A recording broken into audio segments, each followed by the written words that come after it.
चलिए माशाल्लाह, बड़े ही तरन्नुम खेज आवाज़ और बहुत ही ज़बरदस्त आवाज़ सऊदी लहजे में आपने कुरान की तिलावत फरमाई। अल्लाह तबारक व तआला आपको सेहत व आफियत वाली लंबी उम्र अता फरमाए। इसके बाद नात नबी सल्लल्लाहु अलैहि वसल्लम पेश करने के लिए मैं दावत सुखन दूंगा शकील अहमद साहब को। वो नात नबी सल्लल्लाहु अलैहि वसल्लम पेश फरमाएं। अस्सलाम वालेकुम रहमतुल्लाहि व बरकातुहू। वालेकुम सलाम व रहमतुल्लाहि व बरकातुहू। आप जब नबूवत का आप जब नबूवत का मोजज़ा दिखाते हैं, आप जब नबूवत का, आप जब नबूवत का मोजज़ा दिखाते हैं, चांद टुकड़े होता है, चांद टुकड़े होता है, पैर चल के आते हैं, चांद टुकड़े होता है।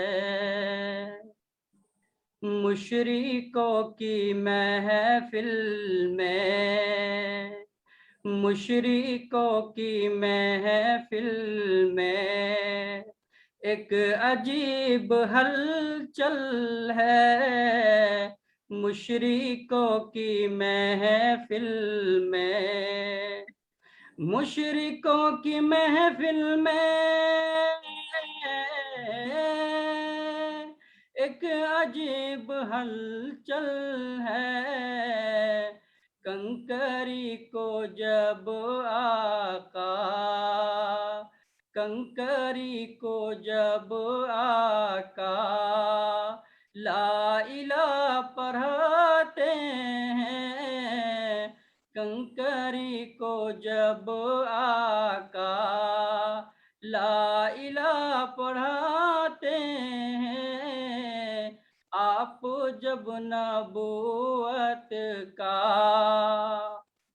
ये भी एक करिश्मा है, ये भी एक करिश्मा है, सूखा थन है बकरी का, ये भी एक करिश्मा है, ये भी एक करिश्मा है, सूखा थन है बकरी का, दूध उगला जाता है, दूध उगला जाता है, हाथ जब लगाते हैं, दूध उगला जाता है, हाथ जब लगाते हैं, आप जब नबूवत का, तेज धूप में चलते, तेज धूप में चलते, देख कर के बादल भी तेज धूप में चलते, तेज धूप में चलते, तेज धूप में चलते, देख कर के बादल भी साथ साथ आका के, साथ साथ आका के साए करके चलते हैं, साथ साथ आका के साए करके चलते हैं, आप जब नबूवत का मोजज़ा दिखाते हैं, चांद टुकड़े होता है, पैर चल के आते हैं, आप जब नबूवत का। सल्लल्लाहु अलैहि वसल्लम। अस्सलाम वालेकुम। माशाल्लाह बड़ी तरन्नुम खेज आवाज में आप नात नबी गुनगुना रहे थे। अल्लाह तबारक व तआला आपकी आवाज में और कशिश पैदा फरमाए। इकरा स्कूल में हमारे जलालुद्दीन भाई साहब हम मौजूद हैं, जो कतर से भी गए हैं। माशाल्लाह बड़ी खुशी हुई है, अल्लाह उन्हें जज़ा खैर अता फरमाए। अभी हमारे जो लाडले हैं मोहम्मद बिन कासिम, वो वहाँ कुर्सी पे विराजमान है इकरा स्कूल में, और माशाअल्लाह वो चाह रहे हैं कि हम कुछ पढ़ें। तो मैं चाहूंगा कि हमारे बाबू जो भी पढ़ना चाहें, चाहे वो कुरान की आयत हो, नज़म हो, या जो कुछ भी पढ़ना चाहें, मोहम्मद बिन कासिम आप पढ़ें। जी मोहम्मद बाबू पढ़िए। उसके बाद इंशाअल्लाह जो है हमारे मुन्ना शमसुल हक साहब मौजूद हैं, वो 15 मिनट तक आपके पास वो क्या बोलते हैं मर्दमशुमारी यानी जनसंख्या के ताल्लुक से गुफ्तगू फरमाएंगे और बताएंगे कि हमें क्या क्या करना है और क्या करने की जरूरत है। सबसे पहले अभी उससे पहले मैं चाहूंगा मोहम्मद बिन कासिम, हाँ मोहम्मद बाबू कुरान की कोई आयत सूरत पढ़ो। लगता वहां कोई है नहीं क्या उनको ये कहने वाले, या उनकी आवाज तो खुली हुई है। आवाज तो खुली हुई है शेख। वही तो, लगता वहां पे कोई है नहीं क्या बड़े लोग। कलीम साहब कहाँ गए? हाँ मोहम्मद बेटा, बिन्यास पढ़ो तो। हाफिज जी कहाँ है? हाफिज जी या कलीम साहब, आप उनको अकेले छोड़ के चले गए लगता है। चलिए बाद में देखेंगे। मैं उससे पहले चाहूंगा कि अब हमारे जो मेहमान आज के हैं मुन्ना अब्दुल शमसुल हक साहब, वो अपने मौजू की वजाहत फरमाएं और बताएं कि नेपाल के अंदर जो अभी मरदमशुमारी हो रही है, उस मरदमशुमारी के अंदर मुसलमानों को क्या करना चाहिए। बहुत सारे इख्तलाफात आ रहे हैं, उर्दू हो, हिंदी हो, मैथिली हो, नेपाली हो, कौन से भाषा को शामिल किया जाए। मुसलमानों की जनसंख्या नेपाल के अंदर बिल्कुल 4% है, जो बहुत ही कम तादाद है। और ये क्यों है, उसकी असल वजह यह है कि हमारे यहाँ जब लोग कुछ जब लिखने वाले लिखाने वाले जब आते हैं हमारे घर पे, तो वो लोग सही ढंग से लिखा नहीं पाते हैं, सही ढंग से बता नहीं पाते हैं कि उनके घर के अंदर कितने मर्द हैं, कितने औरतें हैं, कितने बच्चे हैं। वो मर्दमशुमारी सही ढंग से कर नहीं पाते हैं और उसका खमियाजा नेपाल के सारे मुसलमानों को भुगतना पड़ता है। इसलिए जरूरी है कि हम इस ताल्लुक से आगाही हासिल करें, सोचें, समझें, गौर करें और फिर दूसरों तक इन बातों को पहुंचाने की भी हम लोग कोशिश करें कि किस तरह से मर्दमशुमारी के अंदर हम लोग हिस्सा ले सकते हैं, हाथ बढ़ा सकते हैं, और किस तरह से हम अपने आप को कहाँ पे क्या लिखें, भाषा के अंदर हम लोग क्या लिखें, है ना, मातृभाषा में क्या लिखें। तो ये सारी बातें हमें समझने की जरूरत है। मैं चाहूंगा कि मुन्ना शमसुल हक साहब इस बात की वजाहत फरमाएं। अस्सलाम वालेकुम रहमतुल्लाहि व बरकातुहू। वालेकुम अस्सलाम व रहमतुल्लाहि व बरकातुहू। जी सबसे पहले मैं अपनी परिचय देना चाहता हूँ। मेरा नाम मुन्ना शमसुल है, घर कल्याणपुर सप्तरी। मैं फिलहाल दुबई में ही रहता हूँ और आप सबकी बहुत बहुत मेहरबानी कि आप सब इस ग्रुप में जुड़े और कुछ अभी जो जनसंख्या की बातें हैं उसमें कुछ बताने के लिए आप लोगों ने जो हमें मौका दिया, इसके लिए बहुत बहुत शुक्रगुजार हूँ। तो आप लोग बड़ा मेहरबानी हो, अगर हमें 5-10 मिनट टाइम दिया जाए इस पर कुछ अपनी बात रखना चाहता हूँ। बिस्मिल्लाहिर्रहमानिर्रहीम, इय्याका नअबुदु व इय्याका नस्तईन।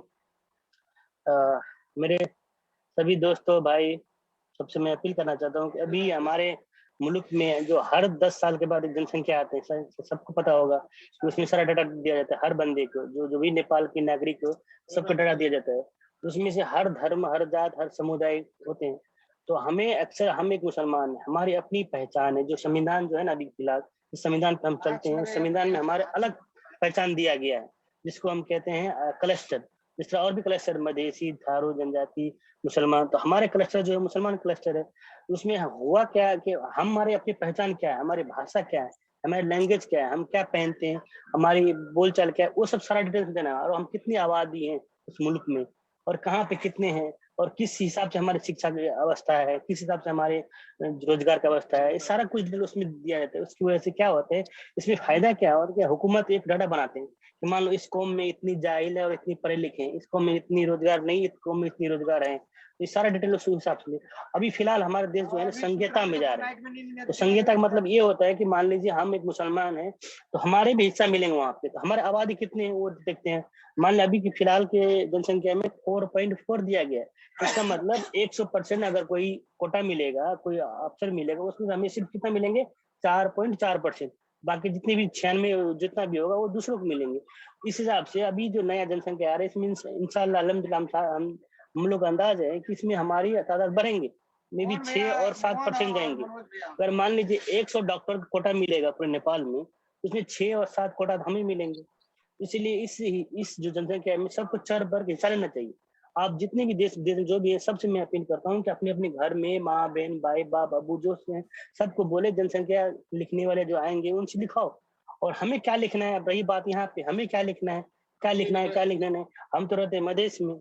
मधेश कहने का मतलब एक भूगोल होता है, जिस तरह भूगोल होता है जमीन, वो भूगोल है। मधेश, हम सब मधेसी हैं, वो भूगोल है। लेकिन मधेश के अंदर हमारी एक अलग पहचान है, जिसको मुसलमान कहते हैं। वहाँ पे थारू भी होगा, आपको पता होगा, चौधरी, उसका भी अलग पहचान है। वहाँ पे और भी कौम है जिसको जनजाति कहते हैं, उसका भी अलग पहचान है। तो इसी तरह हमारे अलग पहचान। तो हम क्या लिखें, तो धर्म वहाँ पे तकरीबन 6 सवाल मेन होते हैं, जो 6 सवाल हमें भरना होगा। पहला सवाल होगा आपका धर्म क्या है। धर्म माने तो धर्म सब पता है, हम सब इस्लाम है, तो वहाँ पे हमें धर्म इस्लाम लिखना है।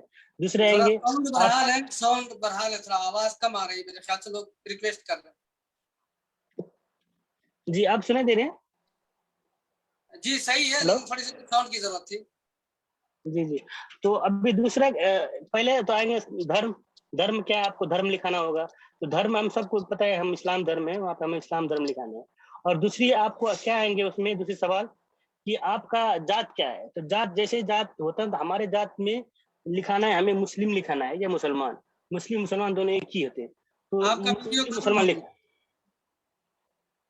जी, आपका वीडियो भी खत्म हो गया। नेट का ही चल रहे थे। अब आ रहे हैं? जी जी जी, चलिए। जी जी। और तो दूसरा आएंगे जात। जात में हमें मुस्लिम और मुसलमान लिखाना है। और तीसरे आएंगे आपकी जो मातृभाषा है, जो हमारे माँ बाप भाई बोल रहे हैं, जो हम बोल रहे हैं, उसमें हमें लिखाना है उर्दू। उर्दू लिखाना है, मातृभाषा हमारे उर्दू लिखाना है। उर्दू की लिखाना है, इसके डिटेल में बाद में जाऊंगा। और चौथा सवाल आएगा आपका पुरखा भाषा, यानी हमारे बाप दादा बुजुर्ग थे, उसकी भाषा क्या है, उसमें भी हमें उर्दू ही लिखाना है। और पश्चिमी में आएंगे आपका दूसरा भाषा क्या है। दूसरा भाषा हमारे, जिसमें हम सप्तरी में रहते हैं, वहाँ पे हम लोग मैथिली बोलते हैं, कोई भोजपुरी बोलता है, कोई थारू बोलता है, और मगही बोलता है। तो इसी तरह चौथा भाषा आप लोग जो जिसको जो बोलना है जी लिखे। ये 3 में अहम है, धर्म, इस्लाम, जात मुसलमान, और मातृभाषा उर्दू। ये 3 चीज लिखाना जरूरी है। इससे क्या होगा, हमारा आवाज तादाद बढ़ेंगे, हमारी भाषा उर्दू बोलने की तादाद बढ़ेंगे। और यहाँ पे सवाल क्या उठ जाते हैं, बहुत सारे लोग बोलते हैं ये उर्दू भाषा तो इंडिया से पाकिस्तान से आए हैं, वहाँ पे मुसलमान लोग बोलते थे। ये नहीं, ये सरासर गलत है। उनको ये बोले कि जो जो कह रहे हैं कि भाषा उर्दू भाषा मुसलमानों ने पाकिस्तान या इंडिया बांग्लादेश कहीं से सीखा है, कहीं से बोला, ये सरासर गलत है। क्योंकि जब नेपाल बना ही नहीं था, हिंदुस्तान बना ही नहीं था, उस पर सारे टुकड़े टुकड़े देश थे। जब आप सबको पता होगा, काफी सारे देश, नेपाल के अंदर ही काफी सारे देश था। हिंदुस्तान के, जिसको हम लोग बोलते हैं भारत महाद्वीप बोलते हैं, उसमें काफी सारा टुकड़ा टुकड़ा देश था। उस वक्त क्या हुआ था, उस वक्त ही उर्दू बोला जाते थे। अभी आप देख लीजिए, जब तो नेपाल नहीं बने थे, उससे पहले 22-24 राज थे। वहाँ पे गोरखा में भी राज थे, यहाँ पे सप्तरी में भी राज थे, सिरा में भी राज थे, धनुषा में, हर जगह मुसलमान कुछ थे। और इतिहास जब हम पलटा कर देखते हैं, तो हमारे कोई मुसलमान अब्दुल नाम को कोई राजा थे वहाँ पे। और जब मधेश में जो लुम्बिनी के स्टेट पड़ते हैं अभी फिलहाल, और जब सारा नेपाल जो मधेश बॉर्डर साइड पड़ते हैं, जिसको हम लोग दक्षिण नेपाल बोलते हैं, वहाँ पे दिल्ली की हुकूमत में थे। दिल्ली हुकूमत में वहाँ पे तो उर्दू थे। तो इसलिए हिसाब से हमारी उर्दू भाषा पहले से। और दूसरी बात, और हम और आप जब पैदा होते हैं, तब से लेकर मरने तक हमारी तो उर्दू में होते हैं। हमारे फातिहा हो, हमारे निकाह हो, हमारे नमाज हो, हमारे दुआ हो, हमारा सारा कुछ उर्दू में थे। हम आपस में मिलते भी तो हम उर्दू में बात करते हैं। तो इसलिए हम सबको उर्दू अहम लिखना है, वहाँ पे उर्दू लिखाना है। और यही कहने का मतलब है। और आप लोग कोई सवाल कुछ करना चाहते प्लीज कीजिएगा। पहला में जो कहें आप, अस्सलाम वालेकुम रहमतुल्लाह, कि पहला में लिखाना है धर्म में इस्लाम लिखाना है, दूसरा में लिखाना है जाति में मुस्लिम जी, और तीसरा में भाषा में उर्दू लिखाना है। जी। पुरखा में जो पुरखा कहते, तो उसमें भी यानी हमारे उर्दू ही बाप है। दादा से भी दादा परदादा, जी उर्दू ही उसमें लिखाना।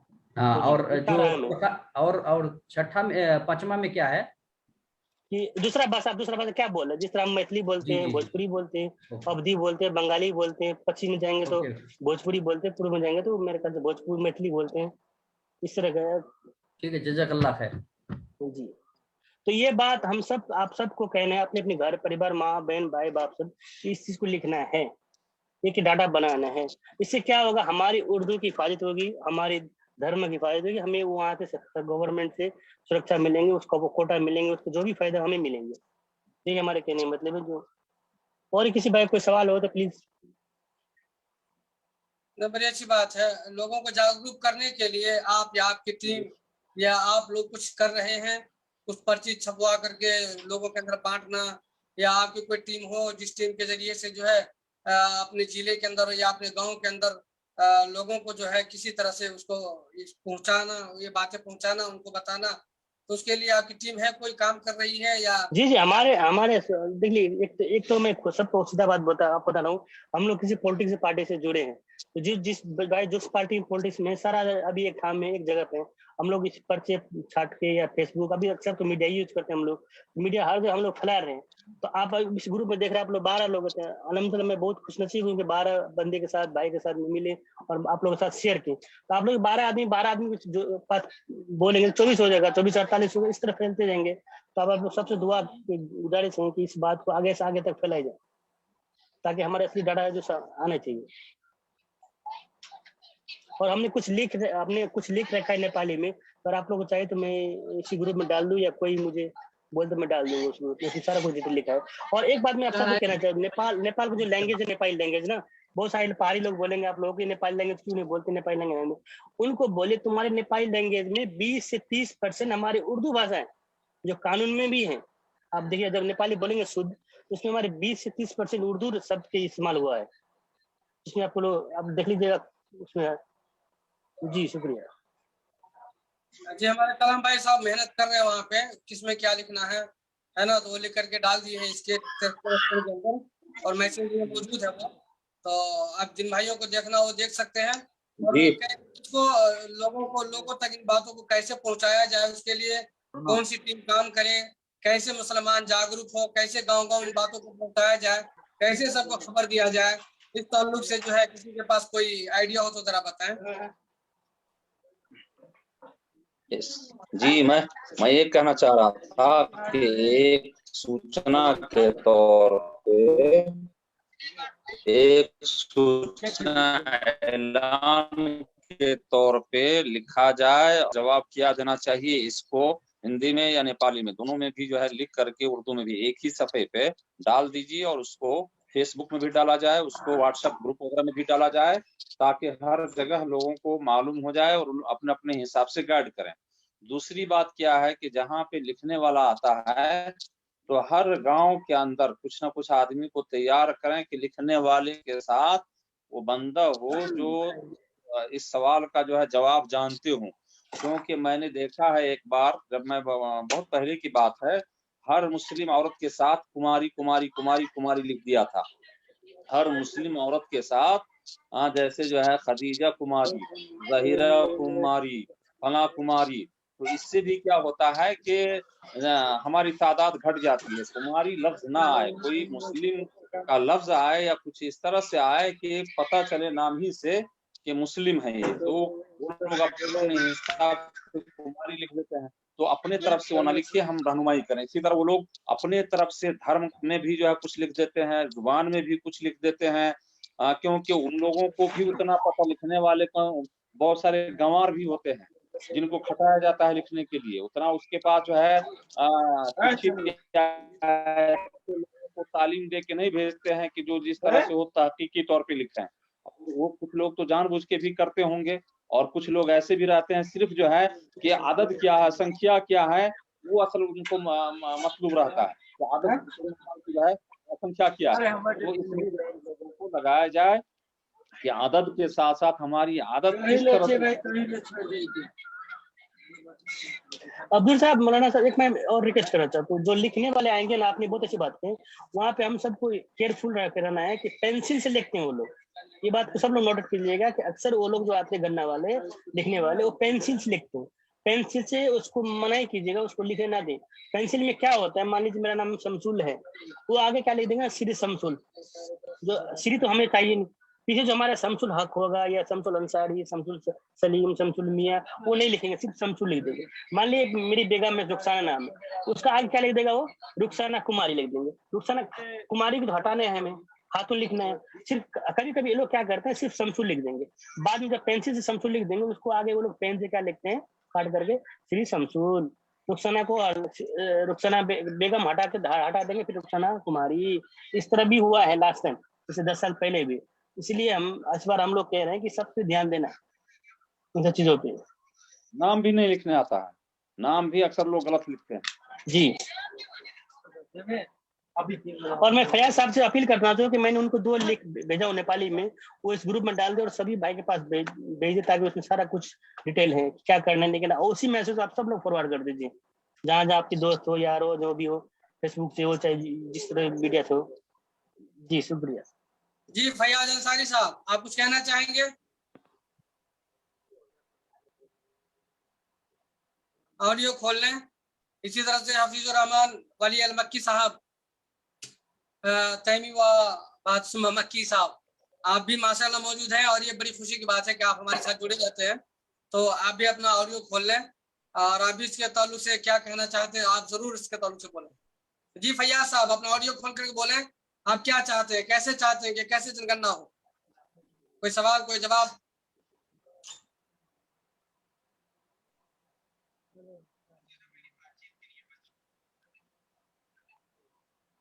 आपका ऑडियो खुला हुआ नहीं है।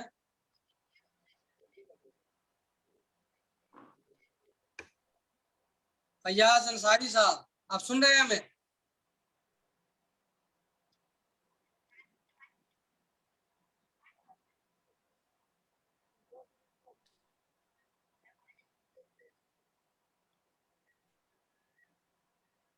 इम्तियाज आलम साहब, आप अपना ऑडियो खोल लें और आप मुसलमानों को कैसे मुकम्मल तरीके से गिनती में लाएंगे। हेलो, इसी मेरी तरह आवाज से सुन पा रहे हैं आप लोग? आप लोग मेरी आवाज सुन पा रहे हैं? जी जी जी आ रही है आवाज, आप बोलिए। आप फैयाज अंसारी। मैं अभी इधर वैक्सीन लगाने आया हूँ, अभी बात नहीं कर सकते। चलिए ठीक है, कोई बात नहीं। मैं इम्तियाज आलम बोल रहा आलम हूँ, को दीजिए। फैयाज नहीं बोल। इम्तियाज साहब आप बोले। जी फैयाज साहब, आप अपना क्लोज कर लें इसको। जी जी शुक्रिया।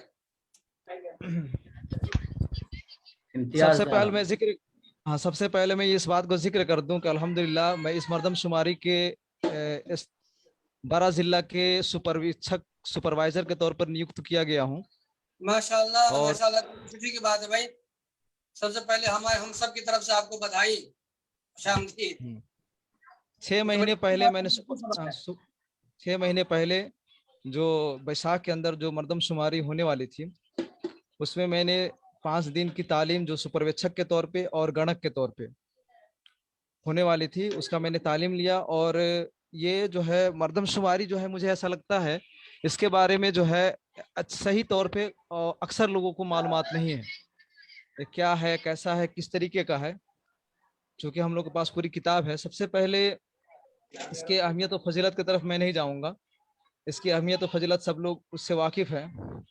कुछ चंद अहम नुकात जो इसमें आई हैं, चूँकि इसमें जो है ना सोशल मीडिया पे भी बहुत सी बातें फैल रही हैं, तो चंद अहम नुकात की तरफ मैं इशारा करना चाहूँगा। सबसे पहली बात, जो हमारी मरदमशुमारी हुई है वो सुपरवेक्षक सबसे पहले आपके घर में जाएंगे, यानी सुपरवाइजर। जैसे मैं उस सुपरवाइजर के तौर पर नियुक्त किया गया हूँ, तो ये जो है हमारे भदो 30 गते से लेकर के असोज 18 गते तक वो आपके घर पे जाएंगे। उनका काम जो सिर्फ ये होगा कि वो एक सीरियल नंबर देंगे घर का, बल्कि जितने घर हैं सबको सीरियल नंबर देंगे, लेकिन जो फैमिली जिसमें रहती है उन घरों को वो लोग बाकायदा एक नंबर देंगे। नंबर दे करके आएंगे। फिर उसके बाद जो है आपके कार्तिक 25 गते से लेकर के मंगसिर 9 गते तक गणक जाएंगे, जिनकी ट्रेनिंग बाकायदा अलग से हमारे अधिकारी लोग भी कराएंगे और जिनके ट्रेनिंग में हम लोग शामिल होंगे या हम लोग भी उनको ट्रेनिंग देंगे। लेकिन उनकी ट्रेनिंग, उनको क्या क्या लिखना है, क्या नहीं लिखना है, उसकी ट्रेनिंग हम लोग को भी दी गई है। यानी गोया कि हम लोग सुपरवेक्षक और गणक दोनों हैं।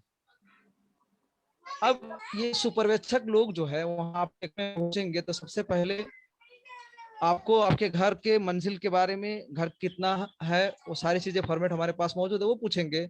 घर का जो घर मूली है, यानी घर का मालिक, वो औरत भी हो सकती है, बच्चा भी हो सकता है, और कोई जरूरी नहीं, कोई भी हो सकता है जो घर का काम संभालता हो या घर के बारे में अच्छी मालूमात रखता हो। फिर उसके बाद आपका सिर्फ नाम दर्ज करेंगे। नाम दर्ज करने के बाद जो है वो लोग आपके जायदाद वगैरह के बारे में पूछेंगे, आपके पास जो है ना कृषि संबंधित क्या चीज है वो लिखेंगे। फिर उसके बाद जो है ना आपके बैंक में खाते में क्या है, सरकारी घर है नहीं है, कोई आपका बैंक अकाउंट होल्डर है या नहीं है, कोई आपने कर्ज लिया नहीं, ये मुख्तसर तौर पे एक सूचीकरण होगा। इसको घर तथा घर परिवार सूचीकरण कहते हैं। ये हो जाने के बाद आपको बीच में वक्फा होगा। बीच में वक्फे के बाद फिर उसके बाद गणक आएंगे, जहां हम लोग को मर्दमशुमारी में जिस तरीके से हिस्सा लेना चाहिए और जिन चीजों को यहाँ जो है ना मौजूद बहस बनाया गया है, वो असल में गणक के साथ उसका ताल्लुक है। अभी जो चीज जो है वो सिर्फ इतना मुख्तसर तौर पे आपका डेटा लेकर के वो लोग चले जाएंगे। जो गणक आएंगे तो हमारी ही लिस्ट के मुताबिक वो आपके घर पे पहुंचेंगे। फिर उसके बाद आपका नाम पहले से ही मौजूद होगा, सारी चीजें। अब आपके घर में कितने फैमिली है, कौन कौन है, किस उम्र के हैं, कितने पढ़े लिखे हैं, आपका जुबान क्या है, जात क्या है, धर्म क्या है, वो सारी चीजें जो है वो लोग आपसे पूछेंगे। तो सबसे पहले जो है बाकायदा मैं फार्म ही आपके सामने रखूं ताकि मुझे वजाहत करने में आसानी हो। जी जी जी बिल्कुल, असल में आज तक मुझे उस फार्म ही की जरूरत थी। और ये फार्म जाकिर साहब की तरफ से बनाया गया जो ग्रुप है जनगणना, उसमें मैंने ये सारी चीजें, लोग उटांग पटांग की बातें लिख रहे हैं, अपने तरफ से फॉर्मेट बना रहे हैं, मैंने उसमें शेयर किया है। अगर आप लोग उसमें हो तो बाकायदा जो है उसमें देख सकते हैं।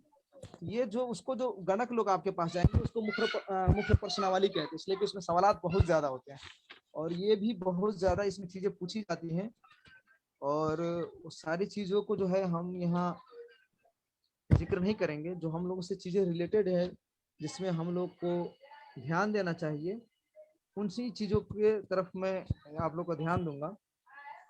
यहाँ जो सबसे पहली बात यह है कि सारे जितने लोग यहाँ नेपाल में रहते हैं, नेपाली नागरिक, सबका अलग अलग जात है, बाकायदा उन जात का कोड और कैटेगरी सारी चीजें हैं। लेकिन अल्हम्दुलिल्लाह आज हम नेपाल के अंदर इस बात को साबित करने में कामयाब हैं कि नेपाल के अंदर जो भी मुसलमान हैं उनकी कोई जात नहीं है, वो सब के सब एक ही जात है और वो है मुस्लिम और वो मुसलमान। ये इसी से ही हमारा इतिहाद जाता है और ये कामयाब हो पाया 2068 के इसमें। वरना ये भी इससे पहले वो लोग सवाल करते थे आप किस जात के हैं, धोबी है, चमार है, अंसारी है, मंसूरी है, सिख है, पठान है, हलवाई है, वगैरह वगैरह वगैरह। लेकिन अल्हम्दुलिल्लाह उस चीज को खत्म किया गया। मैं चाहता हूँ कि लोग भी अपने तौर पे, अमली तौर पे भी इसको खत्म कर ही दें और अपना आपको सिर्फ मुसलमान ही कहें, जात से अपने आप को मौसूम न करें। तो उसमें जो है आप देखेंगे किताब के अंदर भी जो हमको जनक और सुपरवेक्षक की जो किताब दी गई है उसमें आपको सिर्फ जाति के तौर पे मुसलमान लिखा गया है। लेकिन आज ही हमारी जो है गुफ्तगू ही जाकिर साहब से, उन्होंने कहा कि नहीं, मुसलमान भी जो है सही नहीं है, बल्कि हम लोग को मुस्लिम कहना चाहिए और हम लोग को मुस्लिम लिखना और लिखाना चाहिए।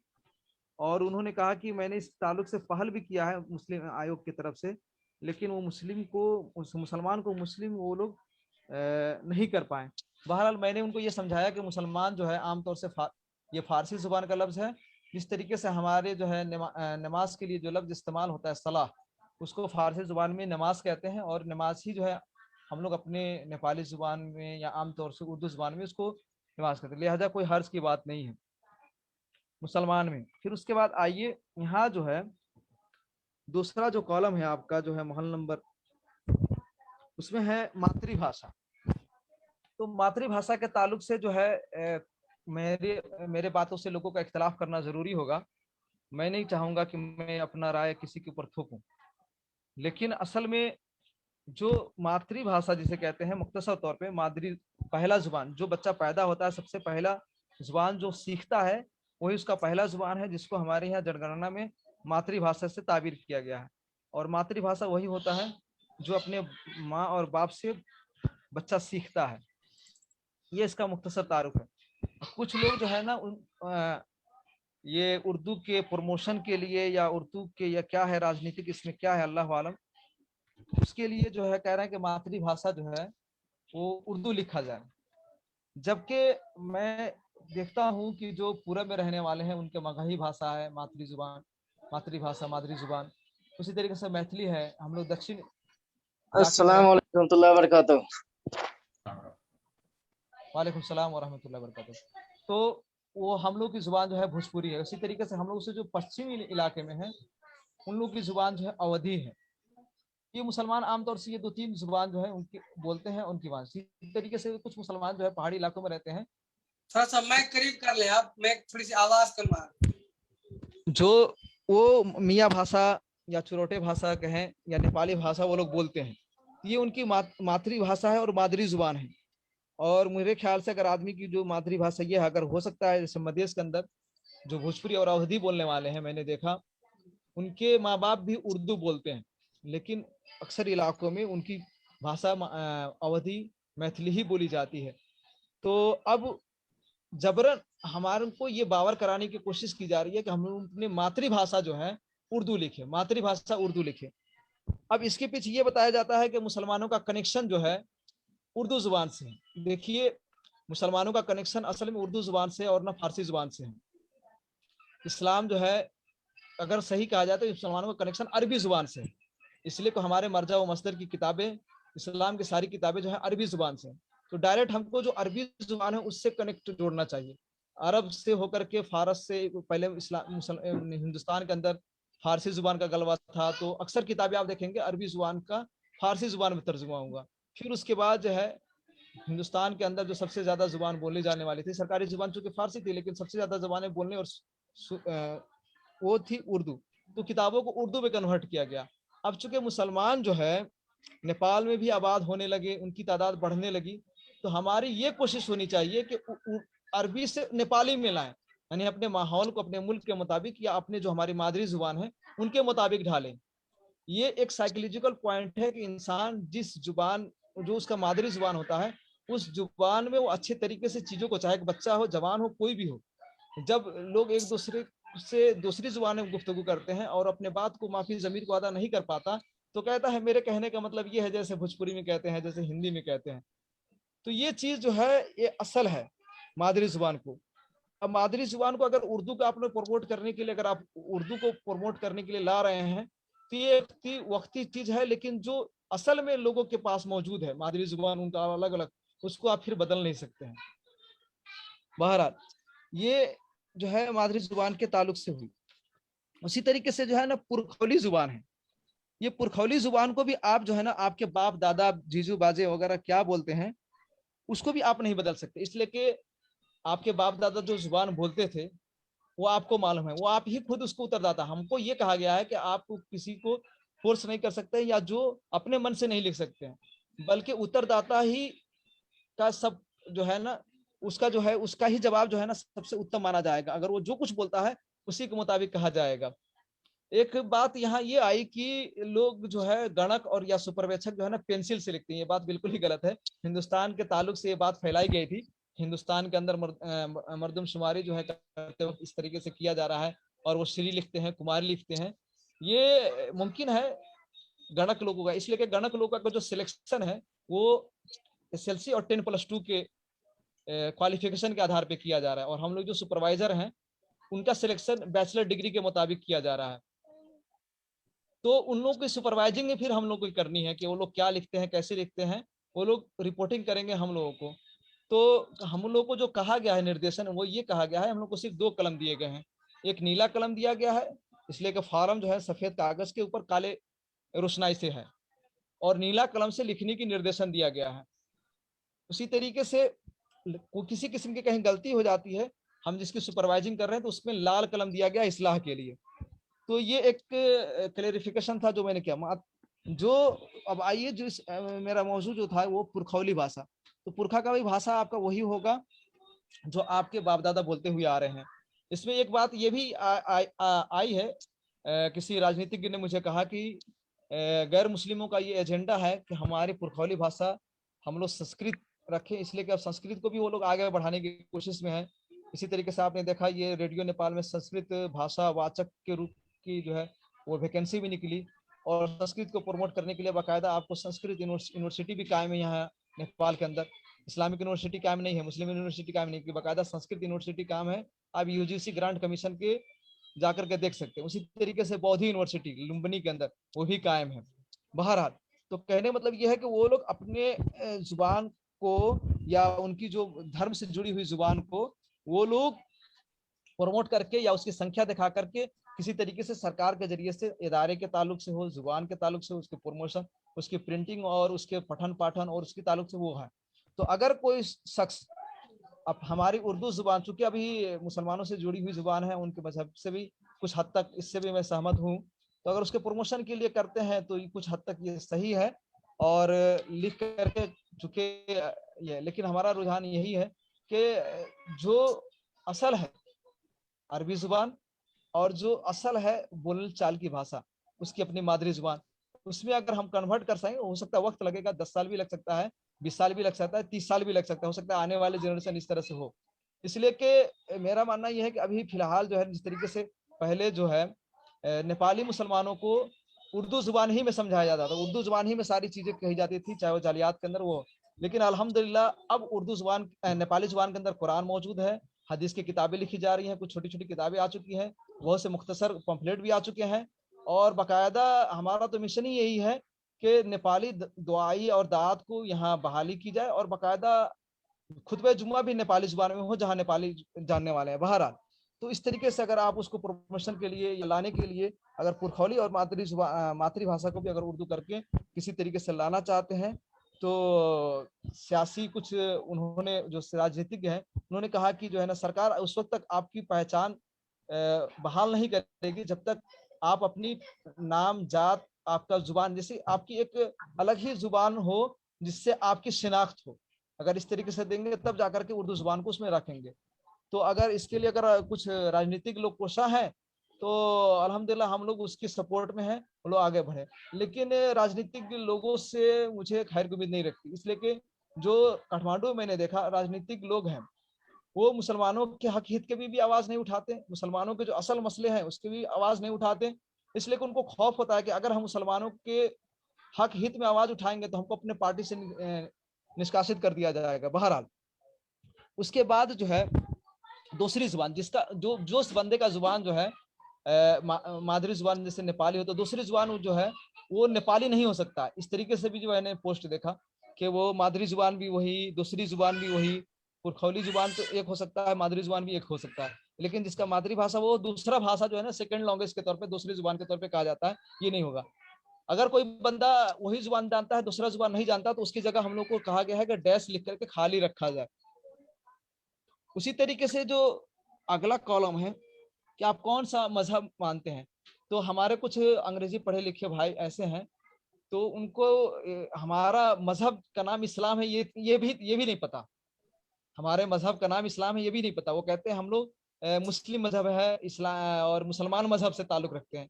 तो ये उनको भी बावर कराने की और जानकारी कराने की कोशिश है करनी चाहिए कि वो जो है उनका मजहब इस्लाम है।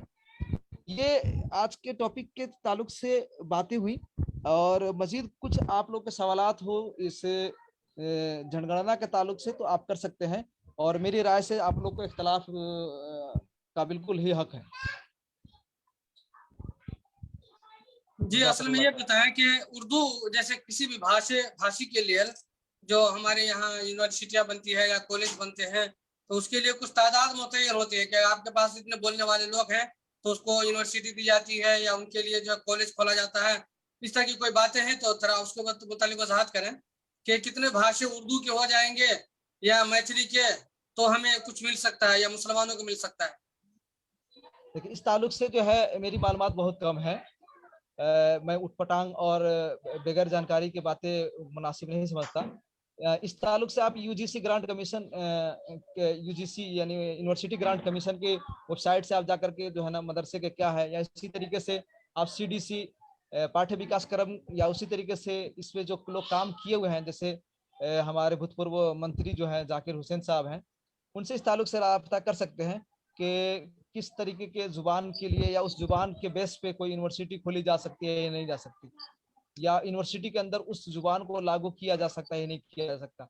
उसके लिए उन्होंने बताया कि अभी जो है ना उर्दू के जो भाषी है तकरीबन 2.6 या कितना परसेंटेज उन्होंने बताया, तो कहा कि अगर आपके मजहब में इसको अगर हम परसेंटेज आगे बढ़ा लें तो आपकी मजहबी पहचान के तौर पर ये जुबान लिखा जा सकता है, वरना अगर 1% से अगर कम हो तो फिर आपके मजहबी शनाख्त या यानी मुसलमानों की जो है, जैसे मुन्ना शमसुलहक साहब ने कहा कि संघीयता का भी दौर है, तो संघीयता में हमारी जो पहचान जो जुबान के तौर पे उर्दू है, अगर 1% से कम अगर हो रही है तो फिर हमारी ये पहचान नहीं मानी जाएगी।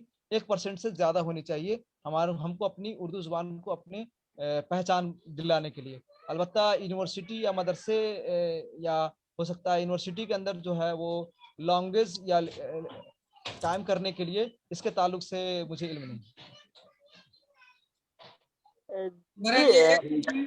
एक मैं आप मैं दो मैं दो कुछ जो सवाल है यहाँ पे रखना चाहता हूँ और उसका जवाब भी मैं देना चाहता हूँ, सवाल भी दोनों। जी आप सब लोग सुनिएगा। आपने कहा कि सियासी बात, इसमें कोई सियासी नहीं है। मैं आपको स्पष्ट क्लियर करना चाहता हूँ, इसमें कोई सियासी नहीं है।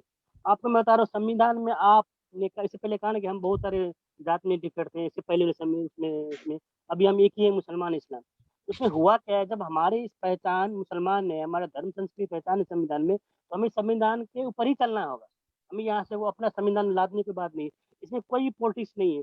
प्रॉब्लम क्या है, आपने कहा उर्दू भाषा जो कह रहे हैं मातृभाषा, अगर हमारी भाषा अगर 4% 5% नहीं होंगे तो कल होकर हम एजुकेशन मिनिस्टर कैसे बोले कि हमारे उर्दू यूनिवर्सिटी खोल दो, हमारे लिए उर्दू यूनिवर्सिटी खोल दो। कह सकते हैं, कहीं नहीं कर सकते। वो क्या कहेंगे, हमारा भाषा ही नहीं है। अगर हम भोजपुर बोलेंगे, आप मैथिली बोलेंगे, दूसरा कुछ और बोलेंगे, सारा लोग डिफरेंट हो जाएंगे, डिफरेंट डिफरेंट चले जाएंगे। वही होगा जो 2063 से पहले जो हुआ था नेपाल का हाल मुसलमानों का, कोई आबादी नहीं थी, कोई कुछ नहीं था। इसलिए इसमें कोई सियासी बात नहीं है। मेरे कहने का मतलब यही है कि हम सबको उर्दू बोलना ही है, हम सबको एक होना है, एक ही पे रहना है। अलग अलग जब होंगे ना तो बंटवारा हो जाएंगे, बंटवारा में क्या हमें कुछ नहीं मिलेंगे। मैथिली हम बोल रहे हैं, मतलब हम मैथिली लिखा दें, आप मैगी बोला, आप मैगी लिखा दो, कोई भोजपुरी बोला, मैं भोजपुरी लिखा दो, फिर कल क्या होगा, हमारे कोई पढ़ाई लिखाई नहीं होगा। हमारे कहने का मतलब है, हमने दीन और दुनिया दोनों देखना है। मदरसा में ही हमको सीमित नहीं रहना है ना। आप देखो नेपाल के पूर्व पश्चिम में कितने मदरसे हैं। मदरसा क्या हुआ था, मदरसा कभी देखे डॉक्टर इंजीनियर बने? हम तो चाह रहे अपने बच्चों को डॉक्टर इंजीनियर बनाए। अगर कोई मदरसा के साथ में अगर इस्लामी यूनिवर्सिटी बन जाए, मुस्लिम यूनिवर्सिटी बन जाए, उर्दू इस्लाम यूनिवर्सिटी बन जाए, वही मदरसा का बच्चा तो वहाँ प्रमोट करेंगे ना। कल हम तो गवर्नमेंट से बोल सकते हैं हमारे लिए यूनिवर्सिटी दो, बोले तुम्हारे लैंग्वेज कितने हैं उर्दू, 5% 2%। अगर डिफरेंट में हो जाएंगे तो फिर क्या बोलेंगे, तुम्हारा 1% भी नहीं है। अभी मेरे ख्याल से जनसंख्या मेरे को 2% की भी कम है उर्दू बोलने नेपाल में, तो वो कुछ सुनेगा नहीं। अगर जो सब लोग उर्दू भाषा लिखाना शुरू कर देंगे, कम से कम 6 या 7% उर्दू जाएंगे। 7% बहुत अहम बात होते हैं, जबकि 52 क्षेत्रीय के पूरा देश में 12% पूरा देश चला रहे हैं, और 6-7% मुसलमान हो जाएंगे उर्दू भाषा, तो वहाँ पे तो सारा लोग कहेंगे हाँ भाई इनको भी हक अधिकार दो, इनको भी सारा कुछ करो, क्योंकि देश संहिता में है। मेरा कहने का मतलब यही है, इसमें कोई सियासी नहीं है, सियासी दोपहर कोई ना देखे इसमें। जी शुक्रिया। जी मैं कुछ इस ताल्लुक से बोलना चाह रहा हूँ। हमारे मुन्ना साहब ने पहले कहा था, जैसे मातृभाषा जो है, मातृभाषा उर्दू लिखा है, और इसी तरह से पुरखौली भाषा भी उर्दू लिखा है। तो एक तरफ तो ये है, और दूसरी तरफ हमारे इम्तियाज साहब ने कहा कि मातृभाषा में भी आप जो है नेपाली रखें, और इसी तरह से पुरखौली भाषा में जो आपकी जुबान है वो रखें। तो क्योंकि इस वक्त नेपाली में बहुत सारे जो है मवाद या बहुत सारी जो है किताबें छप गई हैं, बहुत सारे लोग काम कर रहे हैं, तो मैं दोनों में से मैं वस्त का रास्ता जो है, यानी बीच बीच वाला रास्ता मेरे समझ में जो है बात आ रही है कि वक्त के हिसाब से आप देख लीजिए, वक्त के हिसाब से मुझे बोलने दें, उसके बाद जो है कहें, वक्त के हिसाब से आप देख लें तो नेपाली भी आप देख लेंगे तो मुसलमानों में बहुत कम लोग हैं जो नेपाली जुबान को जानते हैं।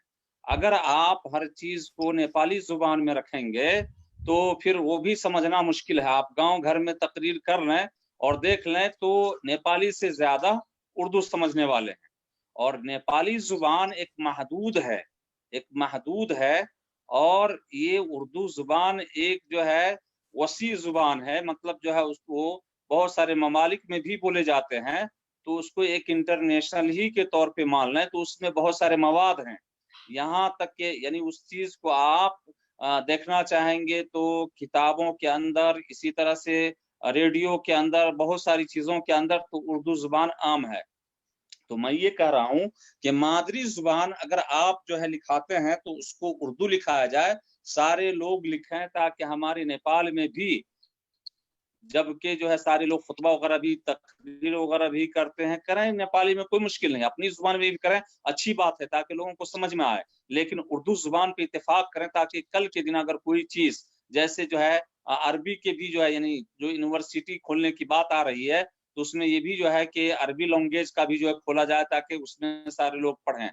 तो इस तरह की बात आ रही है, तो ऐसा भी हो कि उर्दू के लिए भी खास इस तरह से कोई यूनिवर्सिटी के अंदर कोई कॉलेज हो, उर्दू कॉलेज भी हो, उर्दू की भी अहमियत दी जाए। तो इस नहियत से उर्दू जो है मातृभाषा में उर्दू को रखा जाए, और पुरखौली भाषा में आप जो जिस इलाके के हैं उस भाषा को, उस जुबान को रखें, ताकि जो है वो भी जो है जाने जाए पुरखौली में कि हमारे जो है ये भाषा है। लेकिन मादरी में अगर सब लोग उर्दू पे इत्तेफाक कर लेते हैं, तो ये है कि एक मैं समझता हूँ आसानी है। और नेपाली जुबान तो हमारी जुबान है ही, सबको सीखना चाहिए, लेकिन उसमें टाइम लगेगा, बहुत वक्त दरकार है। लेकिन जो इस वक्त राइज है उर्दू जुबान है, और वो आसान है, उसके अंदर हमारा जो है बयान होना, हमारा जो है समझना, या उस चीज को जो है पढ़ना पढ़ाना, तो ये सारी चीजें आसान है। और नेपाली जुबान खुला महल, आप चाहेंगे तभी, नहीं चाहेंगे तब भी नेपाली जुबान के अंदर तो है ही बहुत सारी चीज है, यूनिवर्सिटी है, उसके अंदर जो है क्या कहते हैं प्रोग्राम वगैरह है, रेडियो है, इसी तरह से अखबार है,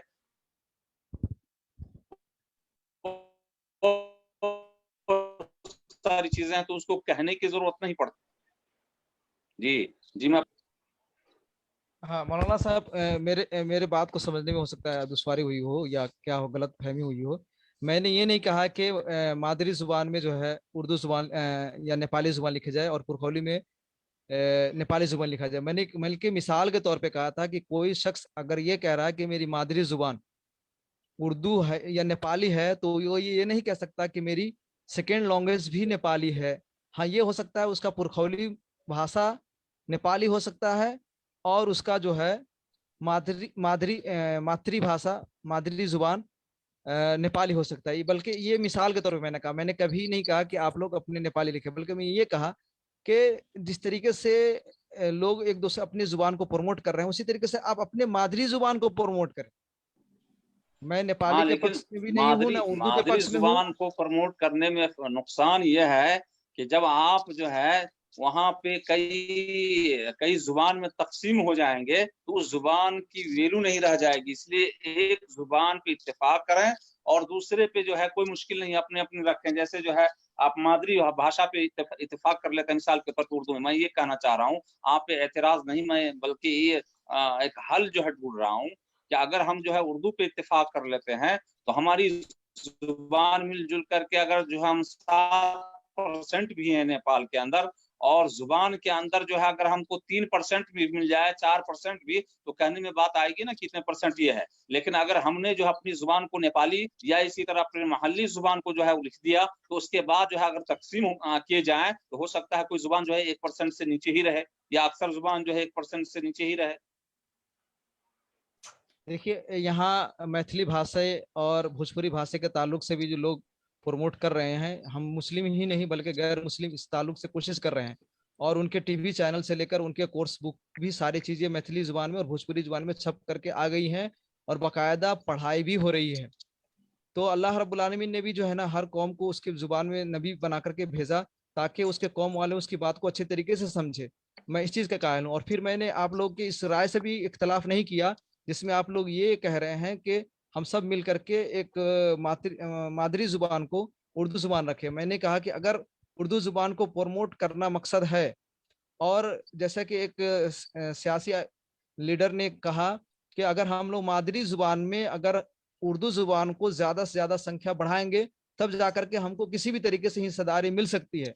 अगर वाकई यही बात है और दूसरी जुबान में या पुरखौली जुबान में अगर हम रखेंगे उर्दू को, तो उसको उर्दू को हैसियत नहीं मिलेगी। अगर ये वाकई में ये मकसद हमको यहाँ हासिल हो सकता है, तो अल्हम्दुलिल्लाह मैं उस चीज के लिए तैयार हूँ, और इंशाल्लाह आपके सपोर्ट के साथ भी हूँ।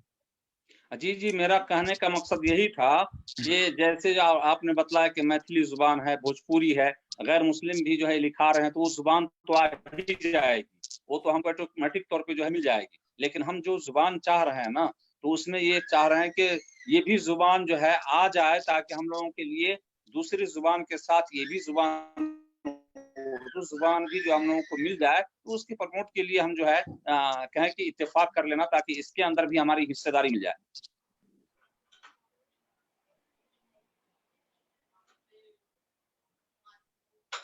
मेरे ख्याल से जो है ये उर्दू वाला जो है ये होना भी चाहिए। सारे मुसलमान जितने भी मुसलमान हैं इसके ऊपर इत्तेफाक कर लें तो कल को कॉलेज खोल सकते हैं, यूनिवर्सिटी खोल सकते हैं, और आपके जबान की भी जो है अहमियत बढ़ जाएगी और परसेंटेज भी बढ़ जाएगा, तो कुछ कर सकते हैं आप। वरना हम बोलेंगे मैथिली या भोजपुरी और वो सब अपने अपने जबान को लेकर के करेंगे तो किसी का भी 1% से आगे नहीं बढ़ पाएगा और कुछ नहीं कर पाएंगे हम सब मिल करके भी। तो इसलिए किसी एक भाषा को पूरब से लेकर पश्चिम तक जितने भी मुसलमान हैं उर्दू को खास तौर से उसको अहमियत दें, ताकि उसके अंदर हम लोग कॉलेज यूनिवर्सिटी और बहुत सारे काम कर सकें। और बाकी जो हमारे मादरी जबान है उसके अंदर आप नेपाली लिखा है, भोजपुरी लिखा है, कुछ भी लिखा है। जो पहाड़ में रहने वाले मुसलमान हो तो मातृभाषा अपना नेपाली लिखाएगा और यकीनन लिखाएगा। तो कुछ लोग वो भी लिखाएंगे, कुछ मैथिली लिखाएंगे, कुछ हिंदी लिखाएंगे, कुछ हिंदी बोलने वाले भी लोग हैं तो खासतौर से हिंदी ही बोलते हैं, तो वो भी हैं। तो जो भाषा मातृभाषा वो अपना उसको लिखाएं, लेकिन एक ऐसा भाषा जिसको हम लोग प्रमोट करें कि उसके जरिए से हम लोग नेपाल में कुछ कर सकें। चूंकि आप देखें जब बांग्लादेश और पाकिस्तान बना था तो सिर्फ भाषी के लिए बना था। वहां पे किसी उलमा ने जवाब दिया और यही जवाब था उनका कि पाकिस्तान में भी 4 लैंग्वेज है, लेकिन किसी एक लैंग्वेज को भी ये सरकारी जबान नहीं दिया गया वहां पे। लेकिन उर्दू को क्यों दिया गया? इसलिए कि उर्दू ही जबान के अंदर हमारी तफासिर भी है, सारे के सारे अहादीस भी है और सारे के सारे तारीख भी है। तो जितनी भी चीजें हमारी हैं इस एशियाई ममालिक, पूर्वी एशियाई ममालिक के अंदर वो सब के सब उर्दू ही में है। तो क्यों हम सब के सब मिल करके उसको करें ताकि हमें मवाद भी अच्छा खासा मिल जाए और उसके ऊपर काम भी हो। मैं ये नहीं कहता कि अल्लाह तबारक व तआला ने अंबिया किराम को उनके भाषा जानने वालों ही में बना करके भेजा है। ठीक है, नेपाली के ऊपर भी आप लोग कोशिश करें, है ना, वो भी हम लोग बोले, जो भाषा को जानने वाले लोग उसको अलग से करें। लेकिन चूंकि हमें अपने तौर पे एक काम करने की जरूरत है और वो ये है कि ताकि हमारे बच्चे भी यूनिवर्सिटी में पढ़ सकें उर्दू, या क्या कहते हैं कॉलेज में पढ़ सकें, तो उसके लिए हम परसेंटेज लेकर के आएंगे तभी जाकर के मुमकिन होगा, वरना मुमकिन नहीं हो सकता है। जी, किसी और भाई के पास कोई सवाल हो तो बताएं।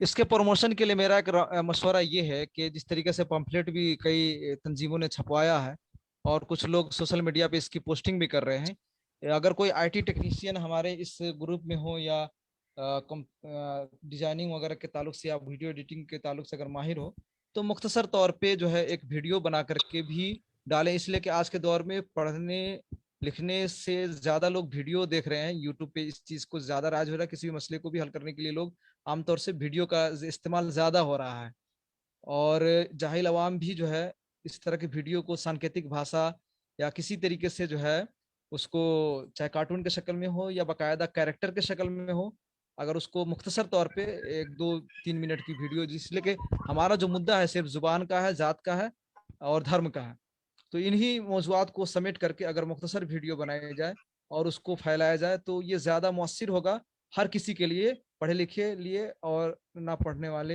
हर किसी के लिए।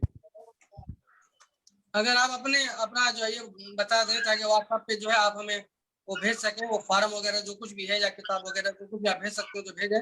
इसलिए कि हम लोग चाह रहे हैं कि हम लोग हमारी जो मकसद है आता है उसके तरफ से भी हम चाह रहे हैं कि गाँव में कुछ जिलों के अंदर जो है हम लोग प्रमोट करें, इस तरह से तहरीर कर करके लोगों को जागरूक करें।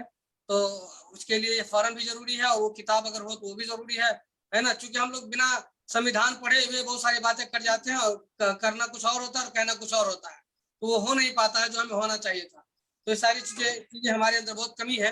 आप अपना नंबर भेज दें या बता दें ताकि जो है आपको व्हाट्सएप कर दिया जाए या आप हमें व्हाट्सएप कर दें और इंशाल्लाह इसके ऊपर वीडियो बनाने की कोशिश की जाएगी। होगा हम भी बना सकते हैं, आप भी बना सकते हैं और हमारे आप भी बना सकते हैं। आप भी बना करके, चूंकि आप सुपरवाइजर हैं तो मैं समझता हूँ कि ज्यादा बेहतर रहेगा कि आप एक 3 मिनट 4 मिनट का जो है एक वीडियो आप खुद भी बनाएं, बेहतरीन वीडियो बनाएं। लेकिन उर्दू के ऊपर था ये नहीं कहा, उर्दू के ऊपर सबका इत्तेफाक है। पूरे मुसलमान तकरीर जो करते हैं पहाड़ से लेकर के मधेश तक हर एक लोग उर्दू में तकरीर करते हैं, चाहे सुबह जुमा हो या मिलाद हो या कुछ भी हो, जो कुछ भी लोग करते हैं। तो उसको पहला ये दिया जाए और उसके बाद जो मातृभाषा है जो अपना जिसमें भाषा में है वो अपना भाषा जो कोई बात नहीं। जी मुन्ना साहब कुछ कहना चाह रहे हैं? साहब 1 मिनट में एक बात कहना तो मैं एक अनुभव शेयर करना चाहता हूँ आप लोग से। जी मैं नंबर दिया हुई है, इंशाल्लाह मैं आपको मैं ये करता हूँ। 2061 में क्या हुआ था, जब आंदोलन हुआ था ना, मधेश आंदोलन से पहले एक मुस्लिम आंदोलन भी हुआ था, आप सबको पता होगा देश में।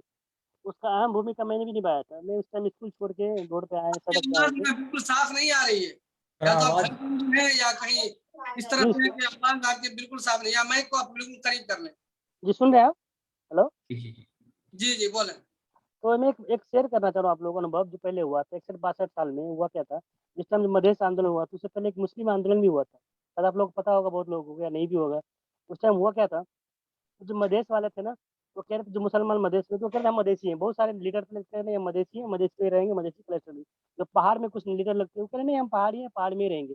यहाँ दो टुकड़े में था, अलग अलग थे।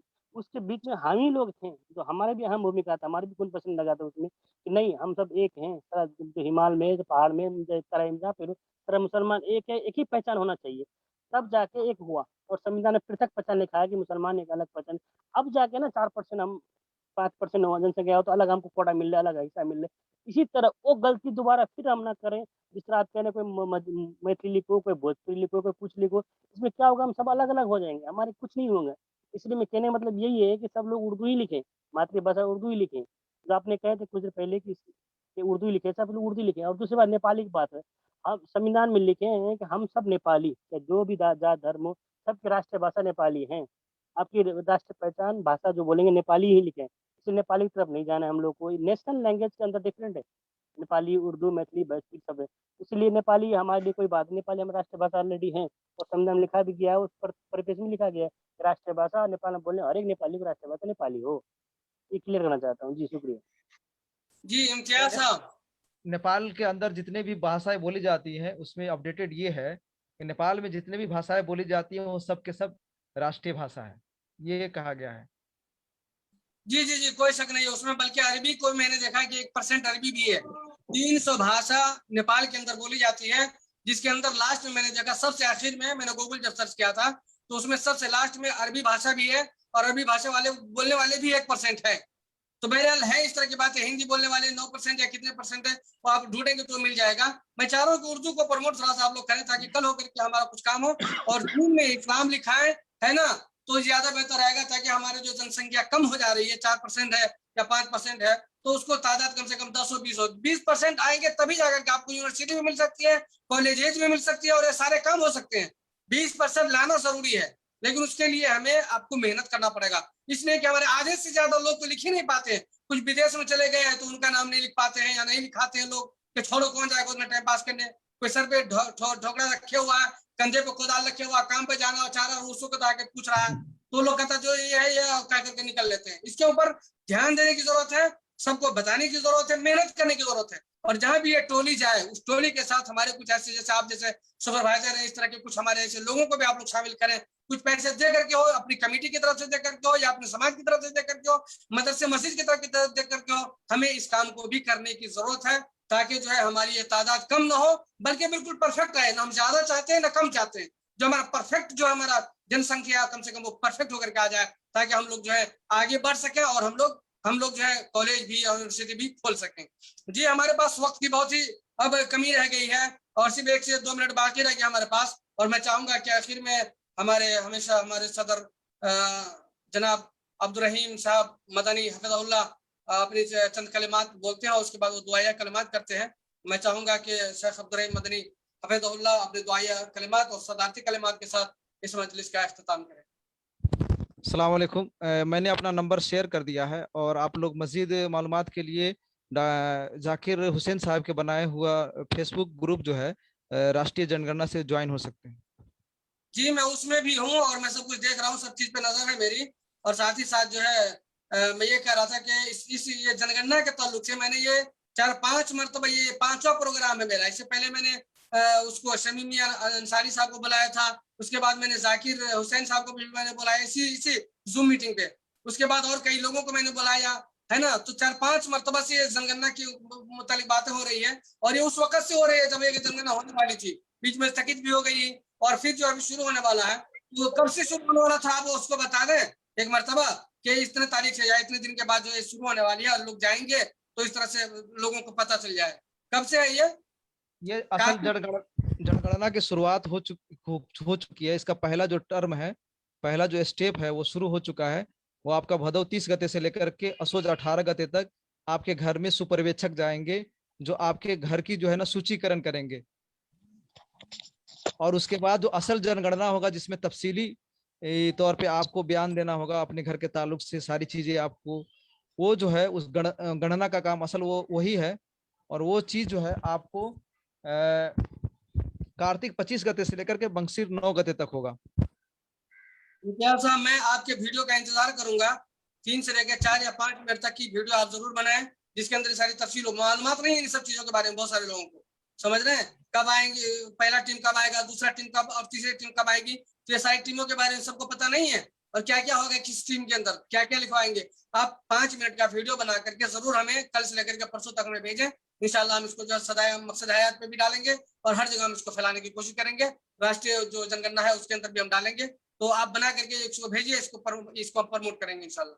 उसके अंदर आप जरूर इस्लाम के ऊपर ध्यान दें कि सब अपना मजहब इस्लाम लिखा है, और भाषा जो है जो हमारा जो सब मुसलमानों को जो भाषा वो एक हो और वो उर्दू हो, और जो मादरी भाषा हो सबका अलग अलग हो, कोई बात नहीं है। तो उसको कैसे लिखेंगे, कैसे बताएंगे, वो आप करके वीडियो बना करके जरूर भेजें। बल्कि कागज सबसे पहले लिखें, उसको ऐसे लिखाएं, वीडियो में दिखाएं, लोग समझ जाएंगे, देखेंगे यहाँ मुस्लिम लिखने में ये लिखना है और जात में ये लिखना है और इसमें ये लिखना है ना। तो 3 ही चीज तो है, वो बड़े मोटे से रूप में कागज पे लिख करके ऐसे दिखा देंगे वीडियो के अंदर कि इन चीजों के ऊपर हमें बात करना और आपको ये चीजें लिखनी और लिखवानी है। ठीक है, चलिए शेख अब्दुल रहीम साहब। बिस्मिल्लाह वस्सलातु वस्सलामु अला रसूलिल्लाह व बाद। अल्हम्दुलिल्लाह, बहुत सारी बातें हुई हैं और इन सारी चीज़ों का ताल्लुक बिलखुसूस तालीम से है।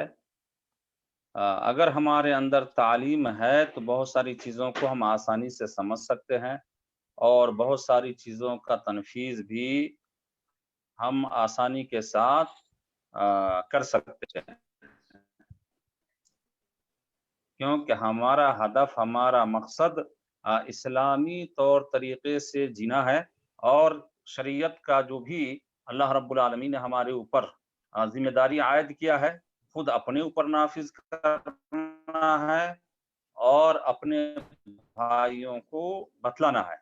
तो इल्म की बहुत ज्यादा अहमियत है और इसीलिए नबी करीम सल्लल्लाहु अलैहि वसल्लम कहते हैं कि दीन की जो असासी चीज है हर आदमी का जानना, जो है हर आदमी को जानना जरूरी है, जो बुनियादी चीजें हैं।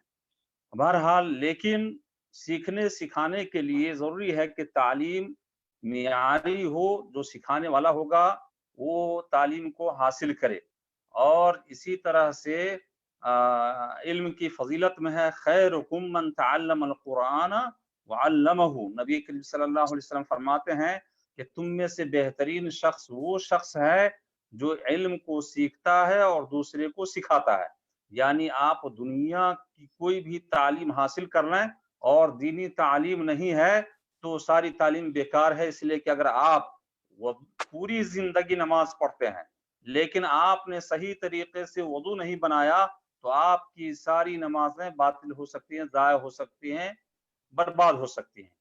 तो ये है कि नमाज के ताल्लुक से हो या वुजू के ताल्लुक से हो या दूसरे मबादी के ताल्लुक से हो, फराइज इस्लाम के ताल्लुक से हो, अरकान इस्लाम के ताल्लुक से हो, तो ये सारी चीज़ों का सीखना बहुत ही बेहद ज़रूरी है।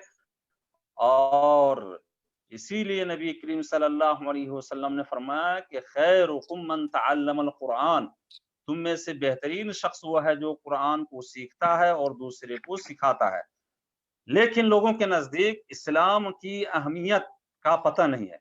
जो इस इल्म, दीन इल्म के सीखने में और उसके समझने में, उस तालीम को हासिल करने की जो अहमियत है वो बहुत सारे लोग नहीं जानते हैं। इसलिए दूसरी ऊंची तालीम तो देना चाहते हैं लेकिन कम से कम असासी और बुनियादी चीज इसको जो है नहीं समझते हैं। इसलिए दूसरी चीजों के ऊपर, चाहे बंदा किसी काम का ना निकले, आदमी इंटर तक पढ़ ले और कोई जो है काम बेकार हो, लेकिन उस पे लाखों रुपये खर्च करते हैं।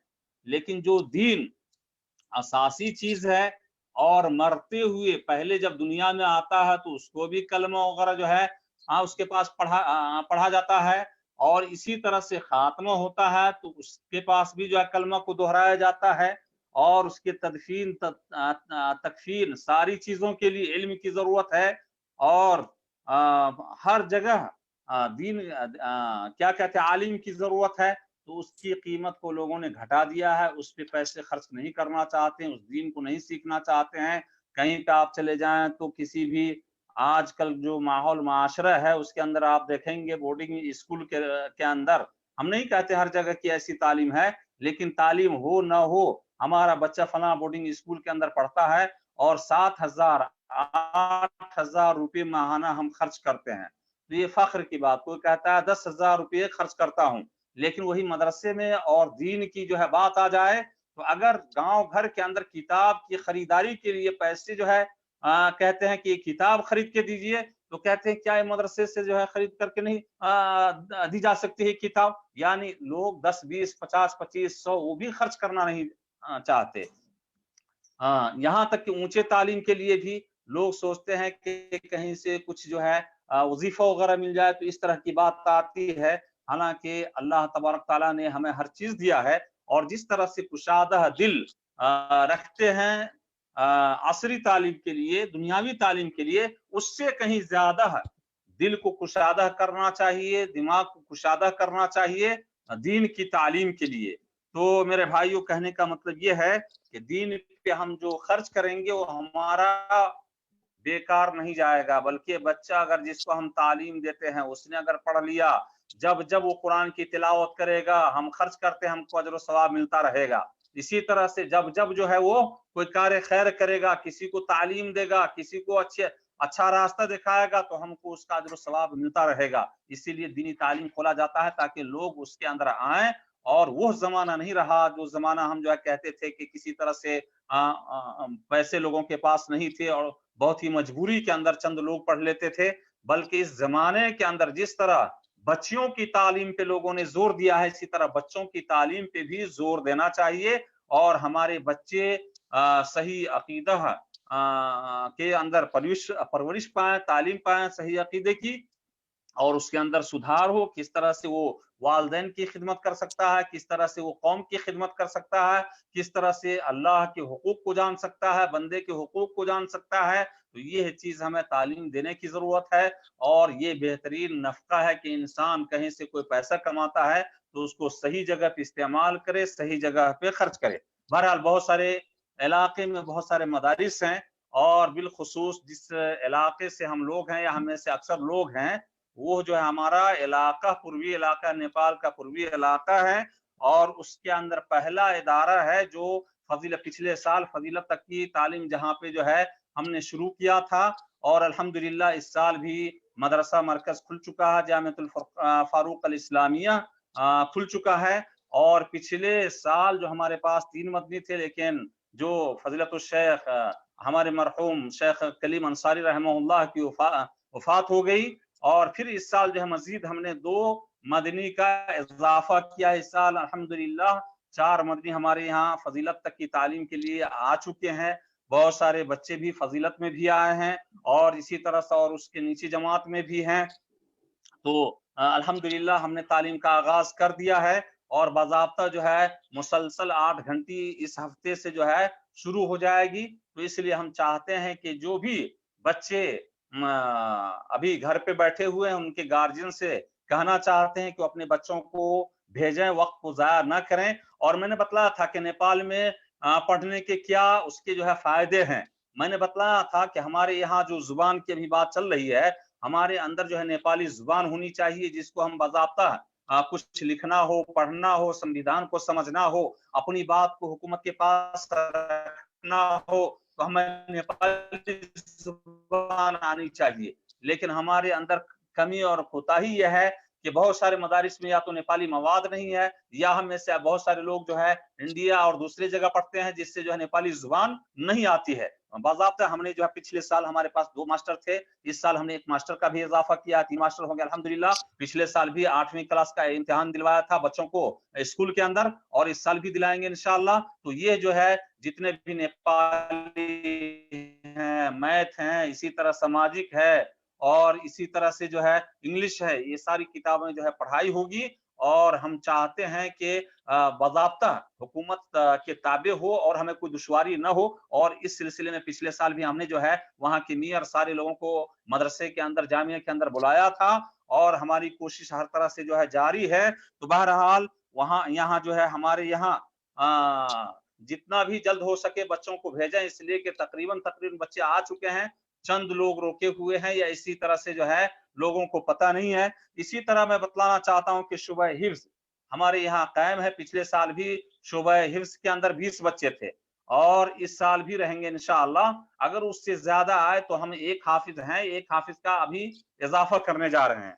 तो शुबह हिफ्ज भी है और वहां पे भी अच्छी तालीम होगी। और इस साल माशाअल्लाह कुछ तरीके भी बदले गए हैं और हम हर 2 हफ्ते पे या 1 महीना में सारे बच्चों का, सारे मुदर्रिसीन का रिपोर्ट लेंगे। इसी तरह से इस साल इंशाअल्लाह कोशिश ये है कि सीसी कैमरा भी जो है लगाएं ताकि जो है नक्ल हरकत को भी जो है देखें। और भी बहुत सारे उमूर हैं। तो बहरहाल जो है ये अच्छा मौका है, अच्छा जो है चांस है कि हम अपने बच्चों की तालीम अपने नजदीकी इदारे के अंदर दे सकते हैं और अच्छे से अच्छे असातिज़ा जो हमारे पास मौजूद हैं। रह गई बात कि मैंने कहा कि पहला जमाना नहीं रहा कि लोग जो हमारे पास जो है पैसे की किल्लत थी। हमारे मुल्क के नेपाल के अंदर अक्सर लोग 99% मुस्लिम जो है फकीर थे, गरीब थे, गुरबा थे, उनके पास इस्तिताअत नहीं थी। तो कहीं से बाहर से चंदे वगैरह आ जाते थे, उससे पढ़ते थे, तालीम हासिल करते थे। अल्हम्दुलिल्लाह हमारे नेपाल के अंदर भी बहुत इस वक्त में कह लें तो तकरीबन जो है 90% लोग खुद कफील हो गए हैं। ये अल्लाह का फजलो करम है और खास तौर से जो है खलीजी ममालिक का भी देन है कि उसकी वजह से हमारी जो है क्या इक्तिसादी जो है हालत मुस्तहकम हुई है और हम जो है इस काबिल हुए हैं। लेकिन अभी जो है बैरूनी मुल्क की हालत खराब है, जहाँ पे कंपनियां जो है लॉस के अंदर है, उसकी जो है हालत खराब है, जहाँ से कुछ मिल नहीं रहा है। तो इस इदारे को जो हम अपने तौर पे संभाले, हमारे बच्चे जो हम घर के अंदर खिलाते हैं वही चीज मदरसे के अंदर खिलाएं। और उसके लिए हमने पिछले ही साल की तरह 2500 रुपया जो है माहाना फीस रखा है, खुराकी फीस है ये। और इसी तरह से जो है कुछ ऐसे भी बच्चे हैं जो यतीम हैं, तो यतीम को हमने जो है हुर्रियत दिया है। हुर्रियत का मतलब यह है कि अगर उसकी किफाला कोई करने वाला नहीं है तो कोई फीस नहीं, आप लाएं अपने बच्चे को और हम तालीम देंगे, फ्री तालीम देंगे, फ्री जो है खुराकी वगैरह सब जो खाना पीना सब देंगे। तो ये है, अगर दे सकते हैं आप, उसके अंदर कुछ है उनके अकरबा में से कोई भाई बाहर है, कोई और जो है मामू है, सपोर्ट कर सकते हैं तो उनके लिए जो है कार्य खैर होगा, उनके लिए जिंदगी भर के लिए कहते हैं सदका जारिया होगा, आपने अगर उसके अंदर हिस्सा लिया। इसी तरह से जो है हम 8वीं जमात के साथ भी रियायत करेंगे फीस के अंदर और 8वीं जमात के बच्चों के साथ कुछ जो है रियायत की जाएगी। जो भी इम्कान हो सकता है जमा करेंगे और इंशाअल्लाह हम तालीम देंगे। इसी तरह से कोई बच्चा जो है बरेलवी गांव का है या उनके सरपरस्त वगैरह बरेली हैं और किसी तरह से आते हैं, उनके साथ भी हमारे यहाँ जो है रियायत दी जाएगी। तो ये सारी सहूलियात हैं और इस सहूलियात को जो है मद्देनजर रखते हुए हमने इदारे के अंदर सारे सिस्टम को जो है कर दिया है। और रह गई बात कि हम लोग बढ़ चढ़ करके हिस्सा लें, ये सारे लोगों के ताउन ही से ये इदारा मुस्तहकम हो सकता है और किसी फर्द के चलने चलाने से कुछ नहीं होगा, बल्कि जितने भी लोग हैं, चाहे वो आलिम दीन हो, राय से मशवरा से, इसी तरह से सियासतदान हो, इसी तरह से अवामुन नास हो या सरपरस्त हो, सारे लोगों से गुजारिश है, अपील है कि आप लोग बढ़ चढ़ करके हिस्सा लें और अपने बच्चों को इस जामिया के अंदर, इस इदारे के अंदर भेजें और देखें आपके बच्चों की किस तरह से तालीम और तरबियत होती है। कभी आप खुद जा करके देखें और इंशाअल्लाह इसको गाहे बगाहे हम जो है आप लोगों के सामने लाएंगे भी इंशाअल्लाह। अल्लाह ताला से दुआ करते हैं, अल्लाह ताला हम तमाम मुसलमानों को नेक काम करने की तौफीक अता फरमा। अल्लाह रब्बुल आलमीन हमें दीन की सही समझ अता फरमा। अल्लाह रब्बुल आलमीन हमें दीन की नशर इशाअत में मदद करने की तौफीक अता फरमा। अल्लाह रब्बुल आलमीन हमारे दिलों के अंदर मोहब्बत को पैदा कर दे। अल्लाह रब्बुल आलमीन हमारे दिलों से नफरत, बुग़्ज़ व हसद को दूर कर दे। अल्लाह रब्बुल आलमीन इस्लाम और मुसलमानों को गलबा अता फरमा। अल्लाह रब्बुल आलमीन हम में से जो बीमार है उसे शिफाए कुल्ली अता फरमा। अल्लाह रब्बुल आलमीन हमने से जो तंग है उसके रिस्क के अंदर अल्लाह रब्बुल आलमीन बरकत अता फरमा। अल्लाह रब्बुल आलमीन हमारे बच्चों की इस्लाह फरमा। अल्लाह रब्बुल आलमीन हमें दीन के खिदमत की तौफीक अता फरमा। रब्बना तक़ब्बल मिन्ना इन्नका अंतस समीउल अलीम व तुब अलैना इन्नका अंतत तव्वाबुर रहीम। सुब्हानक रब्बिल इज्जति अम्मा यसिफून व सलामुन अलल मुरसलीन वल्हम्दुलिल्लाहि रब्बिल आलमीन। चलिए माशाअल्लाह, एक चीज और बता दें कि नाश्ते के बारे में क्या बताए हैं? नाश्ते के बारे में इस साल नाश्ते का जो है इम्कान नहीं है, इसलिए कि एक तो ये है कि बच्चे कभी जो है ये नहीं चाहिए, ये चाहिए, ये नहीं चाहिए, एक तो ये चीज थी। और दूसरी चीज ये थी कि बावर्ची पे ज्यादा लोड पड़ता है, खर्च ज्यादा आता है, लोग हिचकिचाते हैं और बावर्ची तैयार नहीं होता है। तो इंशाअल्लाह मैं सोचता हूँ कि इस साल जो है इसको मुस्तहकम कर लिया जाए। अगर अल्लाह ने तौफीक दी तो आइंदा साल देखेंगे, इंशाअल्लाह कोशिश करेंगे सारे जो है जितने भी सरपरस्त हैं उनके राय मशवरा से अगले साल से नाश्ते का अगर सारे लोग इत्तेफाक किए तो इंशाअल्लाह उसका इंतजाम होगा। ये जो है अगले साल से, लेकिन इस साल बावर्ची का जो है मसला हो जाता है, बीच में भी जो है मसला हुआ था, कभी खाना में लेट, कभी कुछ जो है, तो इसको हम लोग जो है तरतीब देंगे और सोचेंगे कि किस तरह से किया जाए। या तो जो है नाश्ते में जो है चना और जो है क्या कहते हैं कि कभी चना कभी जो है मटर, इस तरह से दिया जाए। बच्चे अपने जो है पास जो है चूरा या मुरही रखेंगे, या किस तरह से जो है किया जाएगा, सारे लोगों के राय मशवरे से आइंदा साल से देखेंगे इंशाअल्लाह, सारे लोगों का इत्तेफाक हुआ तो। चलिए अच्छी बात है, इस साल नाश्ते नहीं है, इसलिए जो भी सरपरस्त सुन रहे हैं वो समझ लें कि भाई इस साल नाश्ता नहीं है। आप लोग खुद खिलाए, पता चलेगा कितना खर्च आता है और कितनी परेशानी होती है, तब एहसास होगा कि मदरसे वाले किस मुसीबत से बच्चों को खिलाते हैं और कैसे खिलाते हैं। चलिए अल्लाह तबारक व तआला हम सबको मिलजुल करके इन सारे कामों को करने की तौफीक अता फरमाए, और जो भी जनगणना हमारे नेपाल में हो रही है उसे बिल्कुल मुस्तहकम तरीके से करने की तौफीक दे। अस्सलाम वालेकुम वरहमतुल्लाह। इसी के साथ अब इस मजलिस के इख्तिताम का ऐलान किया जाता है। अस्सलाम वालेकुम वरहमतुल्लाहि व बरकातहू।